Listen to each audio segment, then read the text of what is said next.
most residential contractors, they could put a roof on a house, but it's the process that needed to be better. What exactly were you envisioning at that point? Just the way it is, it's construction, but it doesn't have to be that way. Would you consider yourself the go-to roofing company in South Florida for big name projects? Yeah, absolutely.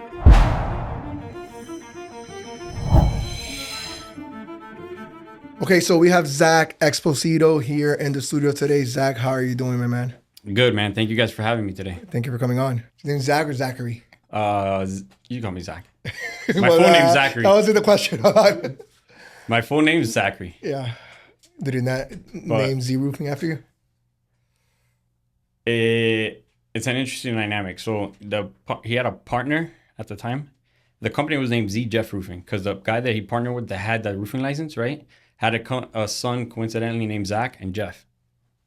And then after they broke apart and my dad became owner of the business, like kind of basically bought him out and they had a falling out, he just removed the name Jeff after a while. What year was this? And it was just coincidence that my name's Zach. 90s, late 90s maybe. Yeah. But he could have removed the name, the letter Z. Did he keep it because of you or? Yeah. Because it made sense, obviously, right? Because my name was also Zach, ironically enough. And he just got rid of the name Jeff. And Zach, how old are you? We're already rolling, by the way. Oh, we are? Yeah. 35. Which means you were born, what, 1989? 89, yeah. All right, so, and your dad founded the company what year? He's been in the business since, don't quote me, I want to say mid to late 90s. The first business that, he actually founded and incorporated was 97, 98, I want to say. Gotcha. So you've basically been around roofing your whole life. That For the you can most remember, part. yeah. For the most part, yeah. Okay, Zach, so we were talking a little earlier, bro, and I think your dynamic is interesting. I think your story's cool, which is why I wanted to bring you on, because there's a lot of father-son duos. I have a son. I believe you have a son as well, if I'm mistaken. And a lot of our dreams is for our kids to hopefully like what we like and take over the things that we do. Yeah. But it usually doesn't work that way in many occasions for many different reasons. My personal experience, I couldn't work with my dad. I quit my job to work with him, and like 2 months later, I was looking for a job again. He was telling me how to spend the money he was paying me. It was never good enough, and me and my dad have an amazing relationship. We just can't work together on actual projects. Yeah. And I think a lot of father-sons have that relationship. So what I'm hoping to get out of this today, Zach, is for anyone who is in a similar situation, whether they're the son or they're the dad, because there's two sides to this dynamic. You've been able to successfully take over a business, and I can vouch, because you're one of our clients in our marketing agency, that you are the one running the show. So I've seen it firsthand. I know when Alex tried to talk to your pops, he was, talk to Zach, I ain't got nothing to do with that. So want to kind of go through that. So you mentioned you've been around roofing your whole life. Growing up, bro, were you involved, like, were your pops take you out to job sites? Like, how involved were you seeing your dad's business? Obviously, I know you're not working it, but was it something that you were always around it and you liked it? Or was it kind of like you just did your own thing as a kid and you grew some? Well, honestly, it was used. We were around the business, my brother and I, more so for as a form of punishment, right? Okay. So when we get suspended from school or we get in trouble, they stick us on the roof. Okay. And what better form of punishment, right? So that's basically how we were introduced to it. I wouldn't say it's the greatest way to be introduced to something that eventually I ended up working in and loving, but yeah, ironically, that's how kind of we were involved in it early on, right? Got it. So how often were you getting suspended, bro? Not too often, especially because we knew what the consequences were. But before that, so my father owned other businesses as well. One of them being hand car washes. Okay. He has several, and that's kind of where, we weren't working together at the time because my father wasn't actively running them. But he would put us as managers. Saturday, Sundays. In the summers, we would work there.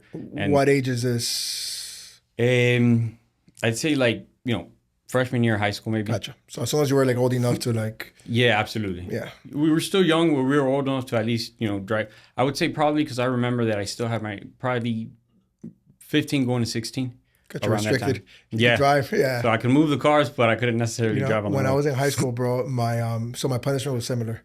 I'd have to go shovel sand. My dad's in the stucco business, and I'd have to go shovel sand out of a truck. Okay. Matter of fact, I got suspended, and he took me to work with him. And after the third day, I went home. I grabbed a nice polo that I had, tucked it in, and back then there weren't online applications for jobs.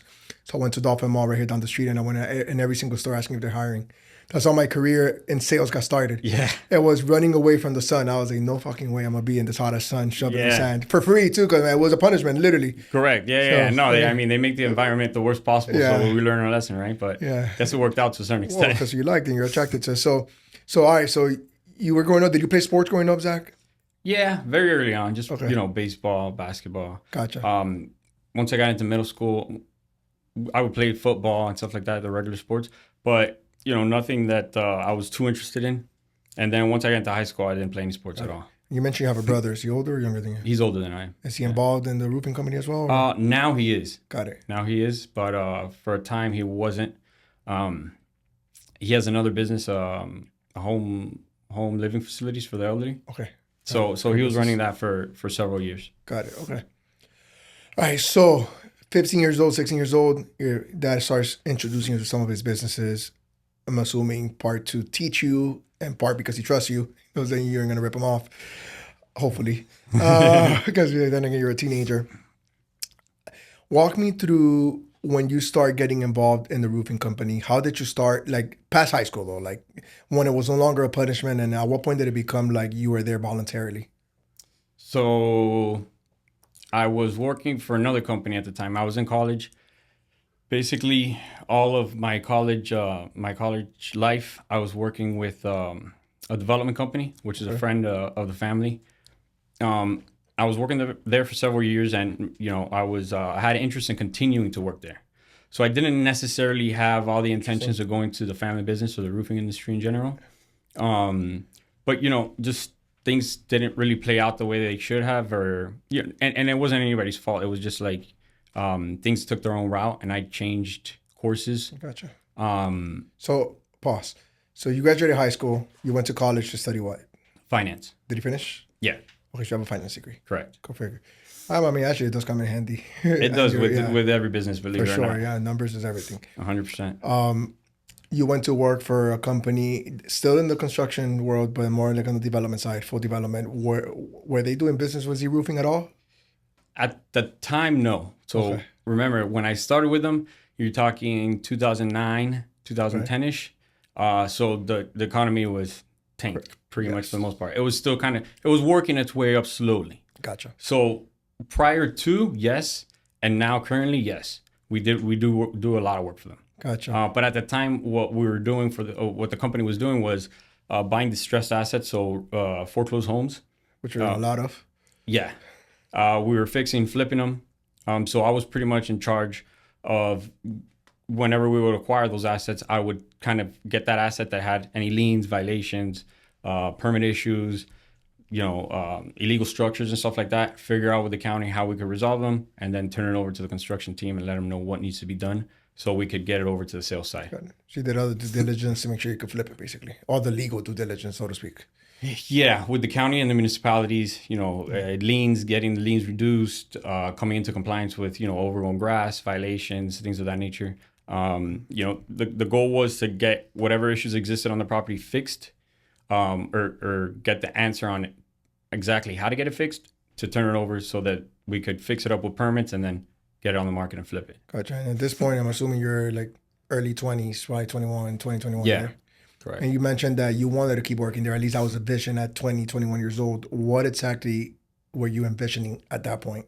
Kind of becoming a partner, flipping some of your own, just growing within the company? No, well, I mean, in hindsight, it's kind of a shame. Originally, why I really wanted to be part of that team was not only because of the great success that they were having, that were very bright people that were part of the team and that were running the company that I wanted to associate myself with and get knowledge from, but when I started there, it wasn't necessarily what I envisioned because they weren't no longer doing new constructions or condos or things of that nature, right? But it was still great nonetheless. I learned a ton.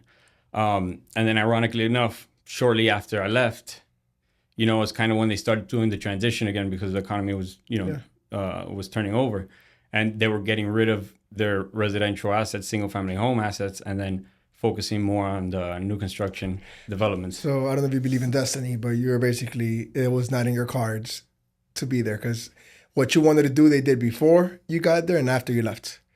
Yeah, correct. But Yeah. you know, it's not necessarily there wasn't, you know, in my cards, it wasn't in the destiny because I still learned a ton. They were still doing some small developments and stuff like that, but you know, I got the opportunity to, you know, sit at the round table with these guys and Gotcha. understand how the money works with investments and the finance part of it and the construction side of it as well, and how to move when the markets change, That's right? awesome. Which was very important. It's awesome. And I think it's you probably agree, it's experience that it's almost impossible to get if you're working in a family business because now you have people that are neutral in a sense or non-biased to you as a person, teaching you or having expectations from you either way, which I'm assuming helped tremendously once you transition into Z roofing, Yeah, absolutely. right? Yeah, I went into the company with a whole different mindset, you know, because we were doing completely different things and things more, you know, not necessarily that's done in the contracting business, but I was able to kind of bring that over and merge it. You know, spreadsheets that, you know, you don't see too often in construction, or at the time you didn't, especially like sub-trade construction Right. companies. Yeah. You know, forecasts, things of that nature. That was a day-to-day over there. Meetings.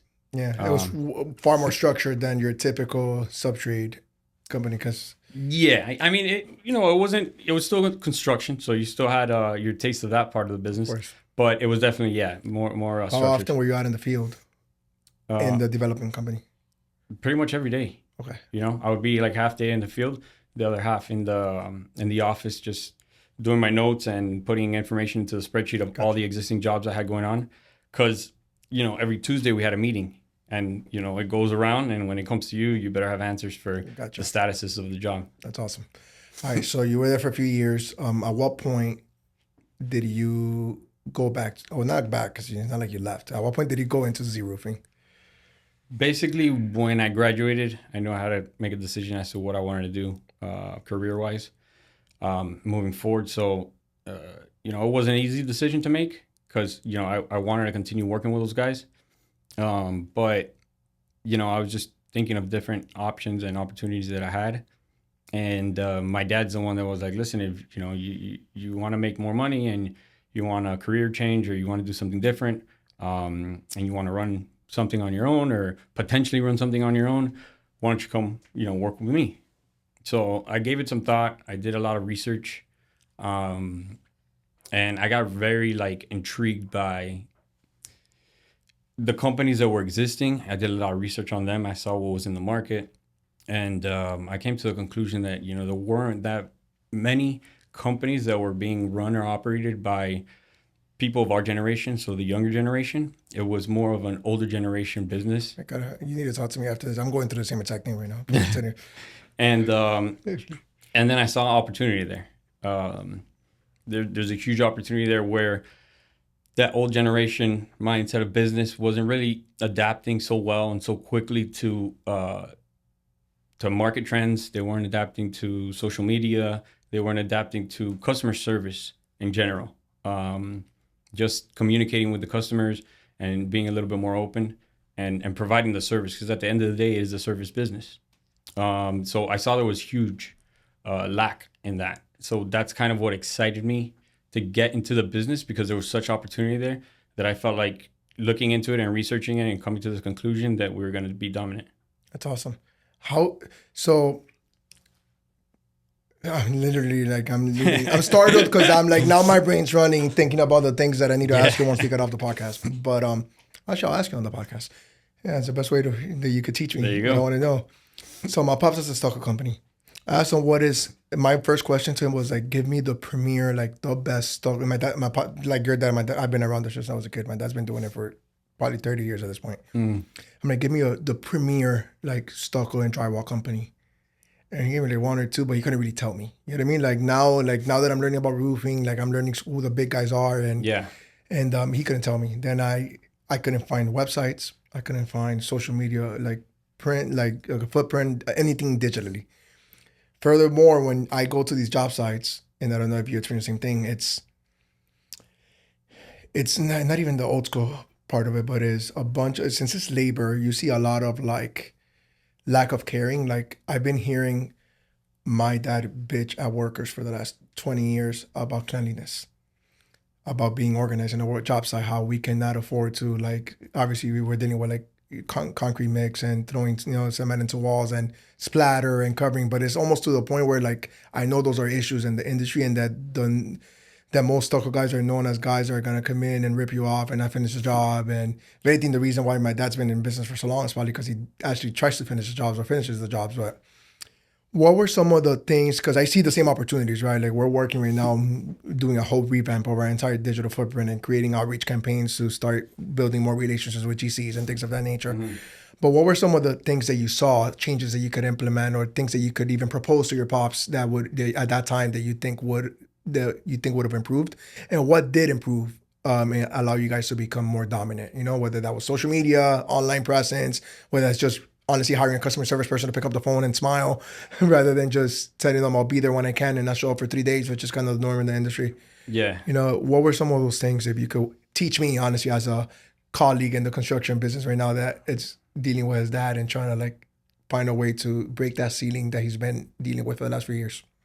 Yeah, I mean, man, there's so much that goes into that. We could be here all night, but I'll start with this, and you brought a good point there with the cleanliness and how the guys are in the field, and the trade in general, the construction trade in general, for the most part, it's a dirty trade. You got to get your hands dirty in the industry for sure. But one of the key points that I came to realize when it comes to the service side of it and how to stand out is that I came to the conclusion that it doesn't necessarily have to be that way, right? So, I always heard it's like the trucks are dirty, or, the guys were dirty. And I'm not talking about the field guys per se, but like the sales associates, we're doing also odd jobs and doing materials and running materials to the job sites. And when I first started with my dad, we were in a construction trailer, and with a tight yard. The parking was terrible. And I kept getting the same answer when I asked the question, like, but, why don't we change it? Oh, because, if we get a new vehicle, it's going to get damaged anyways. Similar to the cleanliness on the field. It's kind of the way it is. Yeah, it's the way it is. And I kept hearing that. And it's like, oh, that's just the way it is. It's construction. What's the way it is? It's construction. And I kept, butting my head and coming to the conclusion that, like, everybody said the same thing, right? And I was like, but it doesn't have to be that way, right? Why does it have to be this way? Who says it has to be this way? We could change it, right? So, and the ways to change it is by implementing different things, like incentives, implementing, like if I give a truck to a project manager, but, I just give him the truck and let him go on his own, and it comes back all dinged up and there's no consequences for the damages to the vehicle, then it creates bad trends and bad habits in the company, and everybody sees that it's okay and it's normal. But when you implement these things where you advise them the rules, you have them sign documents, you have them inspect their own vehicles for damages, and you let them know that, unfortunately, there will be consequences if there's damages for negligence or whatever the case is. Accidents happen, we all get right, that. Of course. You start to see a change in the trend. And when you require them to, clean the vehicles and wash the vehicles, or maybe give them an allowance to make sure that the vehicle's clean, those things start to change. You raise the standards, basically, yeah. Exactly. And that same goes for the field and the cleanliness. You just got to bring awareness to them. Have meetings as hard as it is with field guys. You got to have awareness as to why it's so important and why, we're always bitching.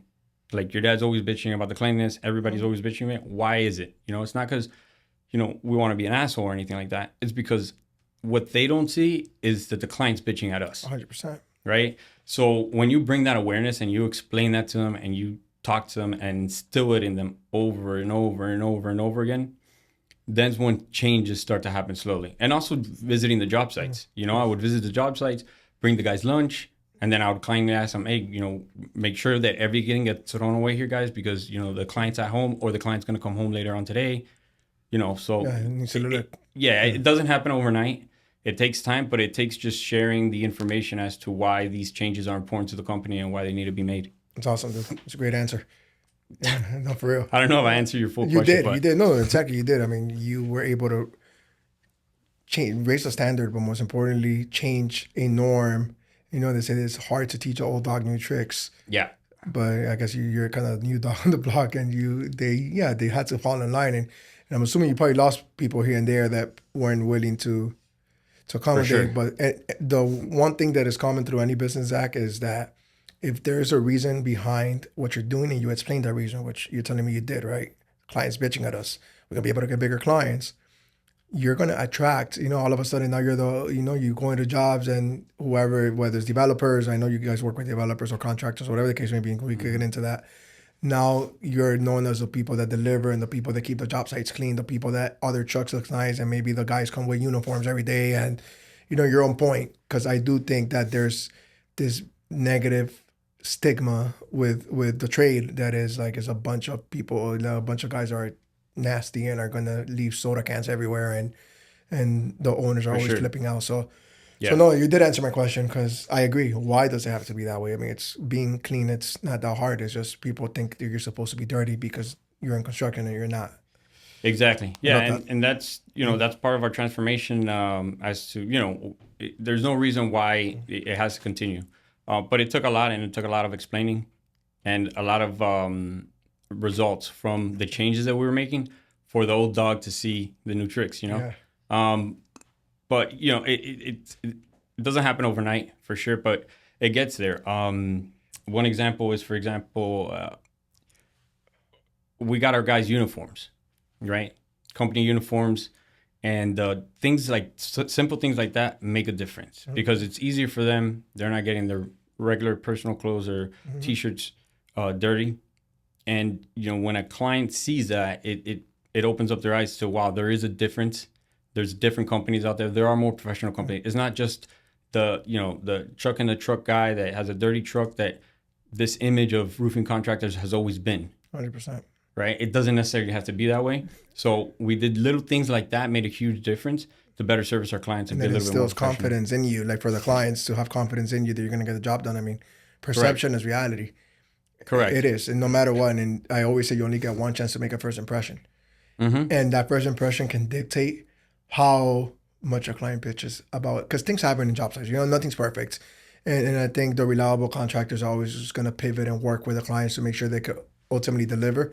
But and I'm not too familiar with the whole process of a roof, but I do know that in anything, there's so many variables, starting with the weather and conditions and the Yes. instructions. If you're dealing with maybe a client directly that thought they wanted one thing, but they wanted another. I mean, I'm telling you things that I've experienced in my lifetime being around my pop's business, but if your first impression, if the taste you leave in that client's mouth is that you're an organized, legitimate company, those conversations go way different than if they think you're already a mess as it is. And then on top of that, whatever they're envisioning is not coming to reality as quickly or in the way they thought. So, Correct. Yeah. And one of the main things that I would tell my guys, right, was to explain it to them. And it is the reality of the situation. Most residential contractors, especially on the residential side of the business, they could put a roof on a house. That's fine. That's great. But it's the process that needed to be better, right? The process is what we focused on changing, calling the client, updating the client with different steps, organizing our company to have different departments to facilitate the work and handle these clients the better, experience. more efficiently, more effectively, giving the client a different experience than what they're used to. And then also explaining it to my guys, letting them know, look, unfortunately, I do see the hard work that you guys put in, but the client doesn't necessarily see every detail, how much wood was changed, all of these hard work that you guys put in. The client does see is the nail that's on their lawn when they come home or when they're walking their dog outside, the water bottle that you guys left. That's what they see, unfortunately, and that's what they're calling and complaining about. I love that. Yeah, you're setting clear expectations, and obviously that leads to less jobs or people not wanting to pay or a bunch of things that can affect their jobs. And I think if you correlate it directly, which it seems like you did, people react. Correct. Yeah, because you can't really call a contractor and tell them what I've been hearing in the industry my whole life, which is it's part of the job. It's Yeah. construction. But that's the funny thing. Everybody seems to be okay with it, but nobody really is okay with it. Because if everybody was okay with it, then nobody will call and complain. Yeah, exactly. But it's kind of like the guys actually doing the trade, the field guys are the ones that are okay with it. And then everybody above that is always kind of like trying to manage it, but nobody actually tries to like really fix it at its root problem. And I think obviously some of the things that set you guys apart, and it's directly tied to your success. Yeah. I do have so back to you. So you mentioned to me your pops told you if you want to make more money or run something on your own, come join me. You gave it some thought. You ended up, joining him. How was the dynamic in the beginning? Because obviously you have these ideas, but like talking about teaching the old dog new trick, that doesn't that. Yeah, the guys that work for you, they work for you. You pay them a salary, but you also got to get your dad on board with this. Was he on board? Did you have to sell him hard? Was it one of those things that you showed him a little bit it worked and then he was all on board? Walk me through the dynamic, especially in the beginning. The dynamic was it was difficult to say the least, right? Yeah, I can imagine. But I think I'm grateful for the fact that everything kind of worked out, and that he nor I gave up, right? And I got close, right? There was times where I just couldn't deal with it anymore, but I kind of understood the situation. It was tough, to get the confidence for him to get the confidence in me to understand and put the trust in me that the decisions that I was going to make or the things that I was implementing in the company were the right ones was difficult at the beginning. The way that they look at that he was looking at it, which I completely understand, is he's been in the industry for years. I've never been in the roofing industry, and now I'm making all these changes and spending some additional money here and there to make these changes, and I basically I'm running the risk of basically ruining a lot or damaging the image of the company or ruining the financial aspect of the business from what he's built for years. And 100%.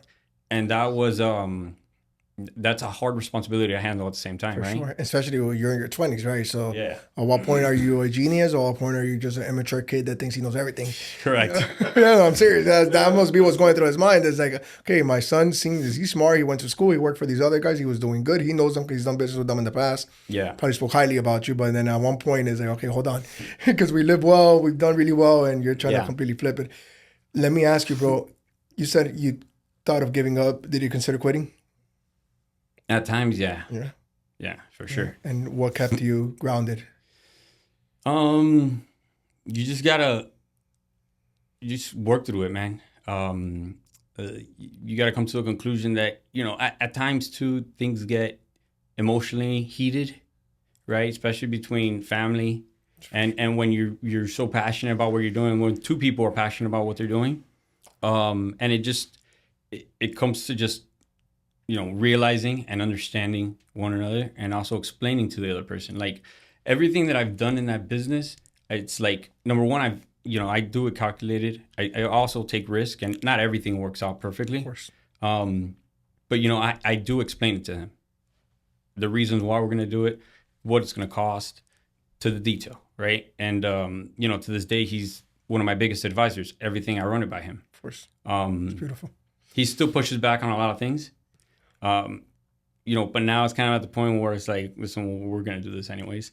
But but you also want to, like, the way I see it with some of the guys that I go to advice for is I go to them for them to tell me it's not gonna work, for them me to try to like rebuttal and explain why it will work, and I know that if I convince them, then because sometimes it's also perspective again.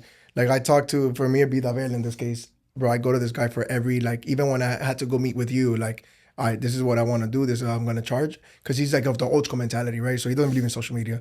No, he doesn't believe. He believes in it, but he doesn't really get it. So Yeah. I want him to tell me why that's stupid, why he would never pay that.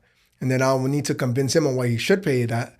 And I know that if I got him, I'm prepped for anything that I get out in a meeting. And I do that with every type of like sales meeting I ever have, whether it's insurance, whether it's marketing, whether it's anything else. Yeah. It's like I run the ideas by him and I know he's going to come back with a million buts.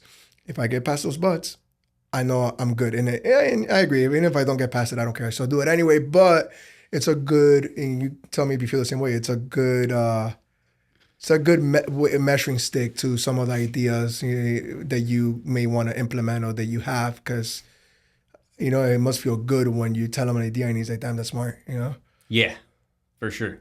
Yeah. We always seek validation as human beings. I mean, it's just the way it works. Yeah, but it also... It wasn't just necessarily validation. It was getting, more of him to trust me a little bit more and understand that, I know a little bit. All right, you know what I mean? Yeah. Like, sure, It's also trying to show that, hey, man, correct, and there's results in this, and and it just continues one step at a time for all the changes to be possible. Otherwise, we would have been in the same place. let me ask you. So you mentioned you were in a trailer, right?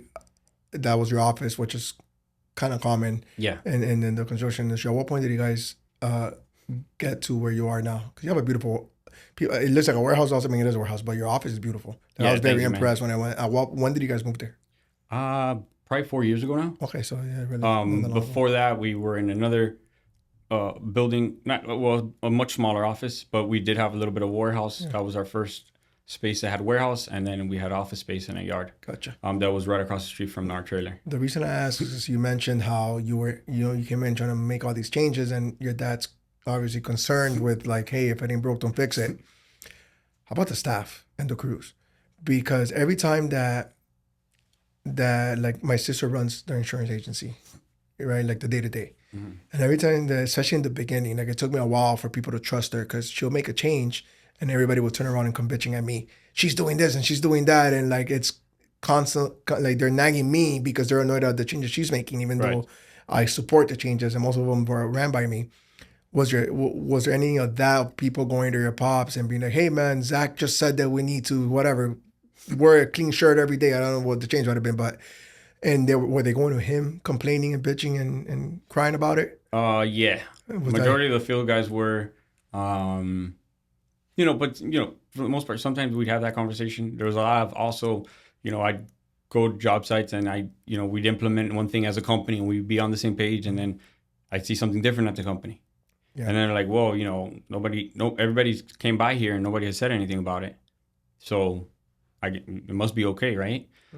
So it's also hard to get everybody on the same page and have everybody have the same image, the same vision that you have for the company, and obviously explain to everybody the reasons why those changes are being made and what impact it's going to have on the company and all that kind of stuff. But yeah, I mean, it was a transition for sure.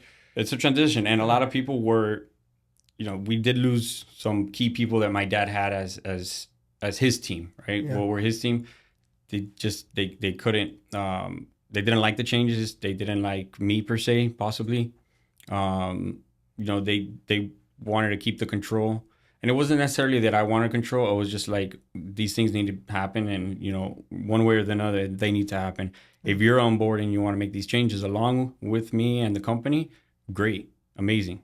We would love to have you here, but otherwise, the pushback was just too much, and it just didn't work out for some people. And then obviously, what I know of you, because it's not like we known each other forever, but you're a very direct guy.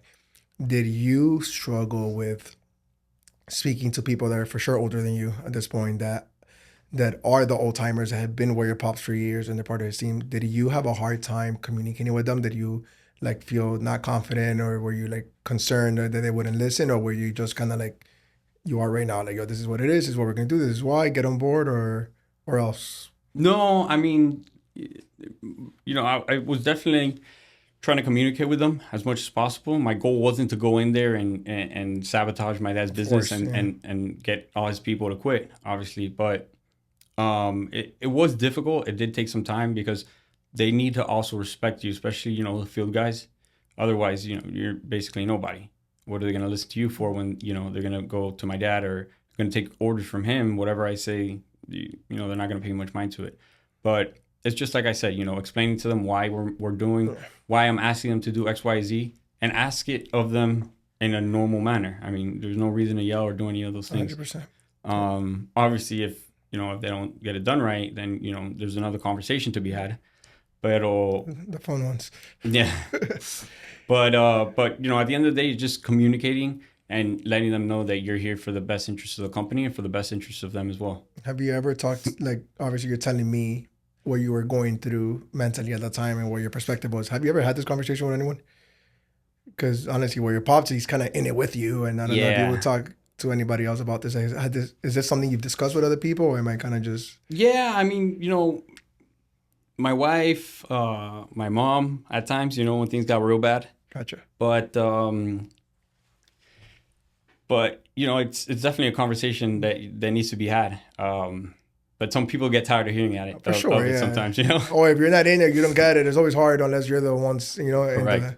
Yeah, yeah, yeah, playing the game. definitely. You know what my favorite part about these recordings, these pockets are? That Mm. our sons will get to watch it one day. Yeah. Yeah, I'm actually working on doing. Oh, I haven't told Alex, but working on. I spoke to my grandpa. Now that I was in Panama, and I want to do like a full blown interview with him. I need his whole life story, not to post it on YouTube or anything like that, but for his, he was the beginning of a lot of things that have worked for us. Yeah. And I want my grandkids one day to hear it, and great great grandkids. And beautiful thing about these cameras that we get to log all these things, and Yeah. we No, have that's cool, forever. man. That's awesome.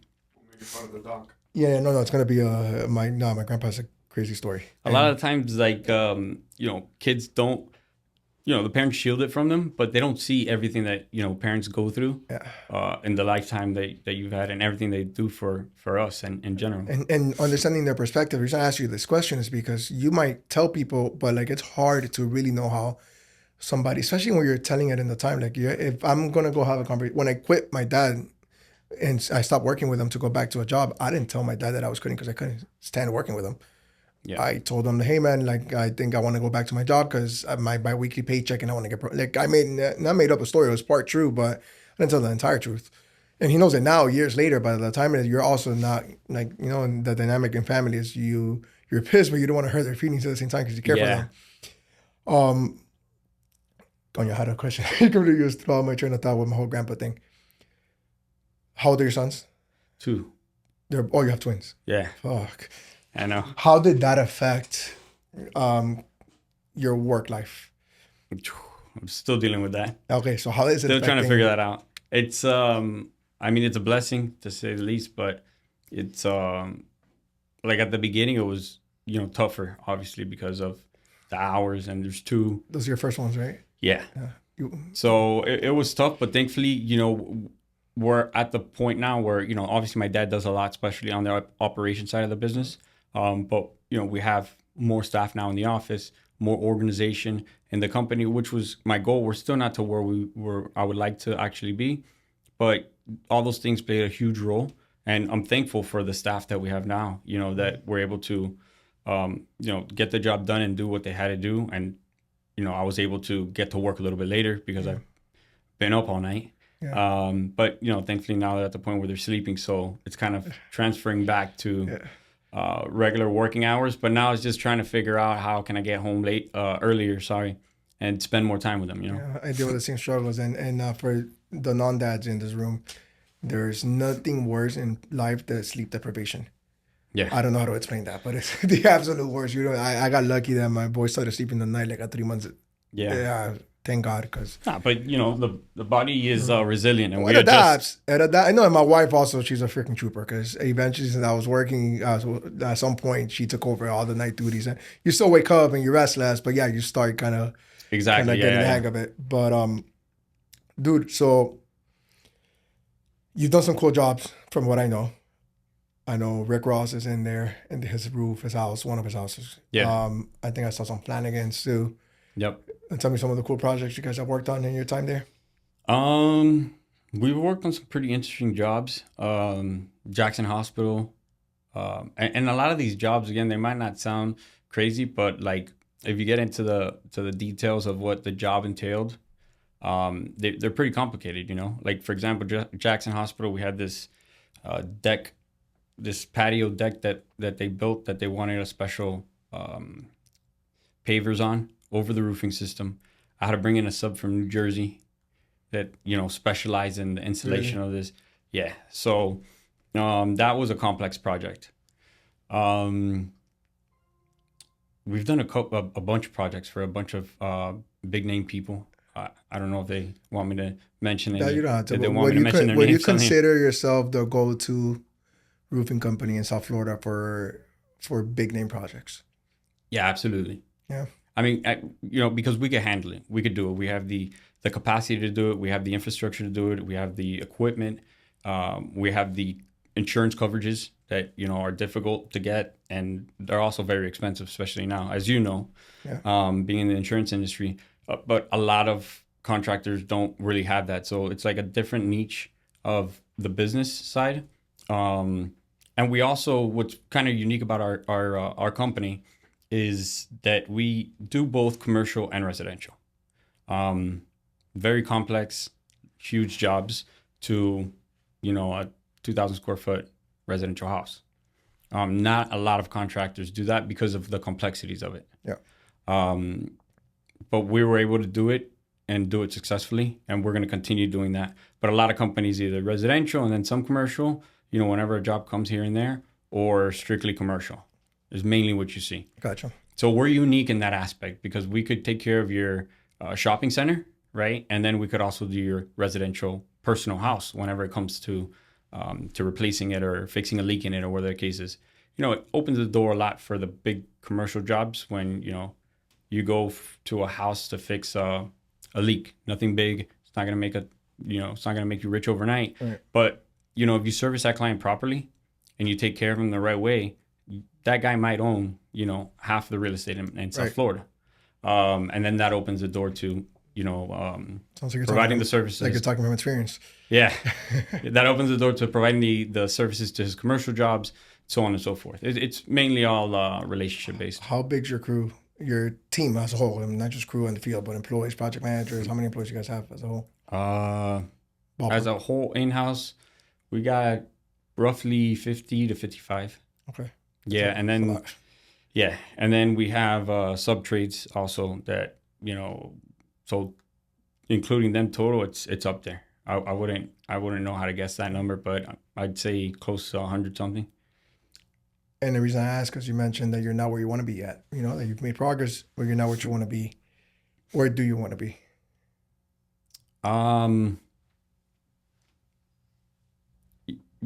We're trying to get to the place where to run the company a little bit more efficiently and effectively. And we still got work to do different as you grow always, and that's the thing that while you're growing the business and the business continues to grow, that kind of work never stops because there's more challenges that come. There's more departments that need to be added to the company. And remember, when I started with the business, we were making a fraction in revenue of what we're making now. So, and the fraction of the jobs, right? So we had to create new positions that haven't been in the company at all. So, new rules, new responsibilities, new guidelines for that department. What are they going to do? Who's going to report to them? So on and so forth.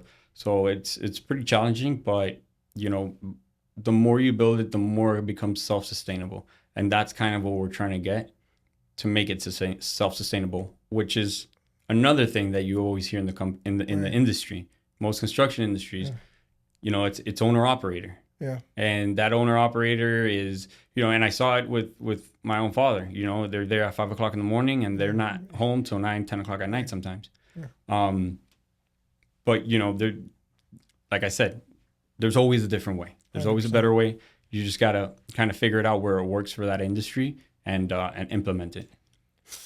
How do you keep the drive to want to keep growing, Zach? Because I know that you're saying that you're still growing, but I'm sure people tell you all the time, but if they haven't, I'll tell you, you guys are huge. Sound like Donald Trump, huge. But you guys have a very well-established business, a very strong presence. The couple of times I've posted Z Roofing videos on my story, promoting the work we've done for you guys. People hit me up like, oh my God, I believe your pop's name is Gus, or I know Zach. And then people are hitting me up telling me that they know them, that you're his buddy or they're your dad's buddy. So you guys are known. And the impressive part to me was when we met that we talked to one of your assistants for your active projects, and she gave us a list of like freaking like 15 projects. I was like, holy shit, how are they working so many projects at once? And then Alex told me that when he met your dad at your Christmas party, he was like, no, those aren't even the best ones. I'm like, what do you mean? These houses are huge. These projects are big. So you guys are obviously doing extremely well. Yeah, the conversations that I've had with you, the few times we've talked and that we're having now are still about growth, right? You're not satisfied. You want more.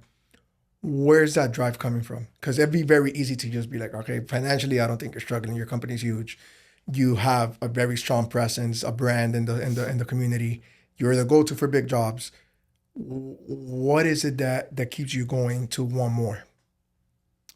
I mean, I think at this point it's more so sustainability. That's what I'm kind of focused on now, right? So we're continuing to grow, obviously, but that it's kind of growing at a steady pace, kind of on its own at this point. But still, a lot of work needs to be done there. We got to maintain the stuff that we have to continue this growth or to maintain on this pace. But throughout that process, obviously, more work, more revenue, everything just becomes more complicated, and work becomes a lot harder, and Gotcha. the demands becomes more. So growing at a decent speed, you can't grow too fast either, but also implementing the sustainability that the company needs to operate efficiently and effectively at that level of growth to then go and continue to grow to the next level. Um, Yeah, that's my so question. that's the motivation really right now at this point. It's continuing what we have, maintaining what we have, continue to grow obviously, but maintaining that sustainability and making everybody's life a little bit more easier with all the APIs that you have nowadays and integrations and everything else that exists. Automating stuff, yeah. Exactly. It can make everybody's life more easier than the scanning of the papers and doing this and doing that. That was like, when you have one file and now it turns into 50 files, it becomes tedious work. So the more that we could kind of streamline that whole process and the more that you could streamline it for the most part, it's going to be more effective for the business, and it's going to continue for that. It's going to allow that person to streamline that process to continue to go do what else they need to do and grow the business and add value. Well, I want you to hear from me on camera. Very impressive. Thank you. Because it's very easy to put your foot off the gas. Yeah. If you see that you're doing well, and especially because obviously you came in and you were able to help your pop scale more than what he had already laid out the foundation for.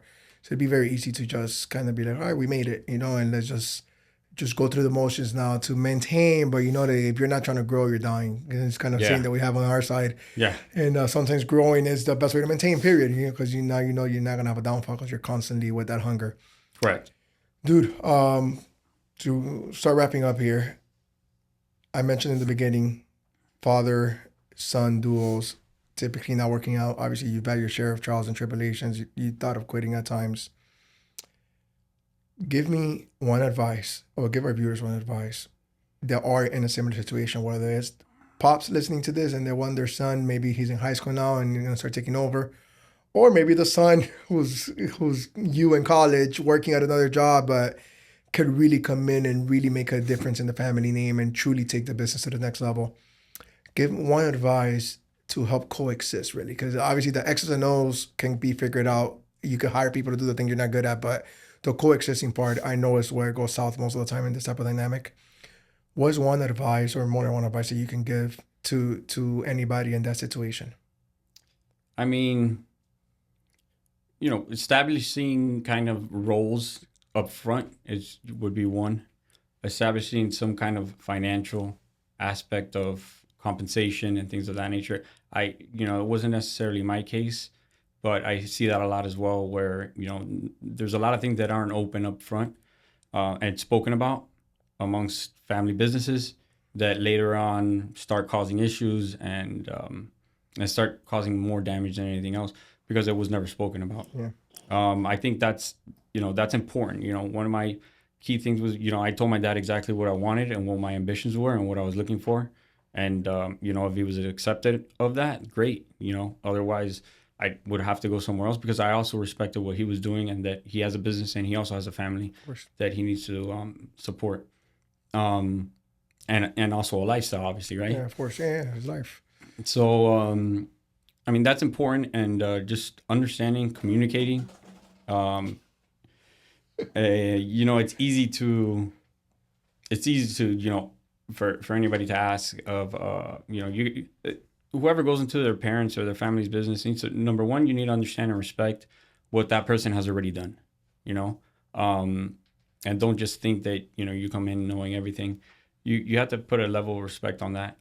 But, you also have to prove yourself and show to that person that you're responsible, that you're capable of the task, and that, you could take over or handle whatever it is department that they're putting you in with responsibility and effectively, and not only just do what they're telling you to do, but if you want to grow in the business and eventually take over the business, you have to evolve the business, you know, because it's easy just to sit down and do your task or go out there in the field and do what you're supposed to do day in and day out and day in and day out. But if nothing changes, I mean, what are you really doing and contributing to the business? So you got to implement new things, which also, you know, tends to cause tension.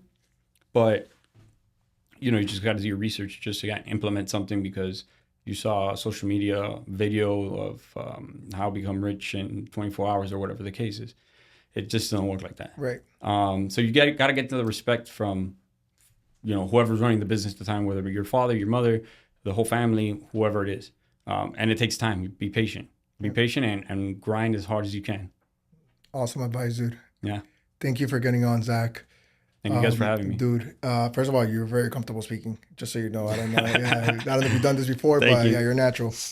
I do have one last question that is not podcast related, but I do want to ask it on camera. So. What's your experience been with Alex, with Engage, with the guys working on your socials and shooting videos for your company? Oh, I had nothing but a great experience, man. Yeah. It's awesome. And the feedback that I get, like everybody asks me, oh, who do you use for your social media posts? Who do you use for this? Who do you use for that? I try not to tell them because I don't want anybody stealing these guys. Nah, I'm kidding. I spread the word as much as possible, but I'm super satisfied. I mean, it's something that we kind of lacked in for a long time because like I said, we're focusing on other things. And thankfully business is great, but it's part of the business. It's important, right? So I was grateful to find you guys through Brandon, obviously. And it's been nothing but great. I don't even know who Alex is talking to anymore, but things are getting done. And it looks like I'm happy. It looks like it's a lot. Yeah. No, I'm grateful, man. Definitely grateful for the work that these guys put in.